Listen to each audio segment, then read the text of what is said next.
Voici la revue de presse. Bonjour Marion Lagardère. Bonjour Patrick, bonjour Julie, bonjour à tous. Ce matin, la presse revient sur l'effet Cahuzac. Oui, l'effet Cahuzac, c'est l'expression choisie en une par Le Parisien, qui se fait un petit peu plus direct en page 2 avec ce cri du cœur. Merci Jérôme. Il avait promis de faire avancer la lutte contre la fraude fiscale, écrit Séverine Caz. Eh bien, il l'a fait à son corps défendant, bien entendu. Il y a eu deux lois, l'une sur la transparence de la vie publique, l'autre sur la lutte contre la fraude, mais aussi l'ouverture d'une cellule de régularisation qui a permis de faire rentrer dans les caisses de l'État 7,8 milliards d'euros.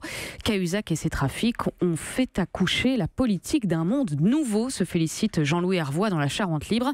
Un monde avide de justice et de transparence. Jérôme Cahuzac, donc, en une aussi de Mediapart, qui a révélé l'affaire fin 2012, et du site d'information Les Jours, qui voit en lui l'homme qui réenchanta la justice financière. Mais si le scandale a fait avancer les choses, écrit la journaliste Camille Polony, il n'a pas encore épuisé toutes les possibilités de réforme. Il faudrait encore consacrer l'indépendance du parquet, toujours soumis au ministre de la Justice, une décision qu'Emmanuel Macron refuse de prendre. Et puis, il y a le verrou de Bercy, ce système qui conditionne les poursuites pour fraude à une plainte de l'administration. Des possibilités de réforme, donc d'autant plus attendues que 3/4 des Français jugent leurs élus plutôt corrompus, écrit Florence Chédotal dans La Montagne. Tyrannie de la transparence, ère du soupçon, non, conclut-elle, juste les symptômes d'une démocratie qui s'assainit dans la douleur et parfois les excès, mais qui grandit enfin. Ce qui est révolutionnaire se produit parfois dans la douleur, justement.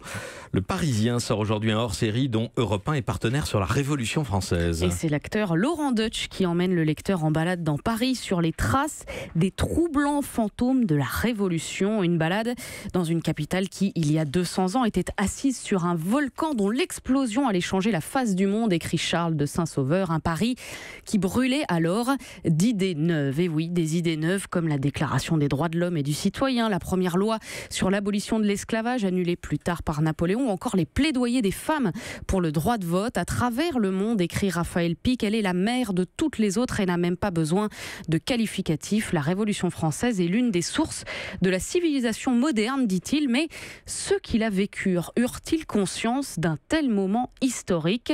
Question vertigineuse. Et pourtant, comment sait-on qu'un événement va transformer la société? Comment sait-on qu'on vit un tournant? À défaut de savoir, eh bien, on jauge, on évalue, on formule des hypothèses. Exemple, avec la une des Échos ce matin. Bourse, va-t-on vers une nouvelle ère de turbulence? Alors on ne sait pas, mais on fait le point sur l'une des pires semaines sur les marchés mondiaux depuis des années.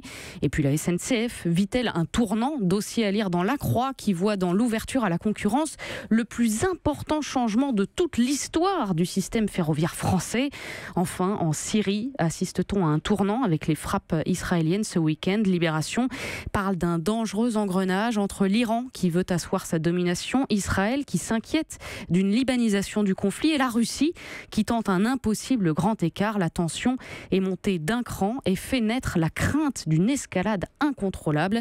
Revue des enjeux, donc, à lire dans Libération. Et puis, Marion, plus léger dans vos journaux ce matin, l'histoire de Bernadette, miraculée de Lourdes. Et oui, avait-elle conscience en se baignant à Lourdes qu'elle vivait le tournant de sa vie? C'était le 11 juillet 2008.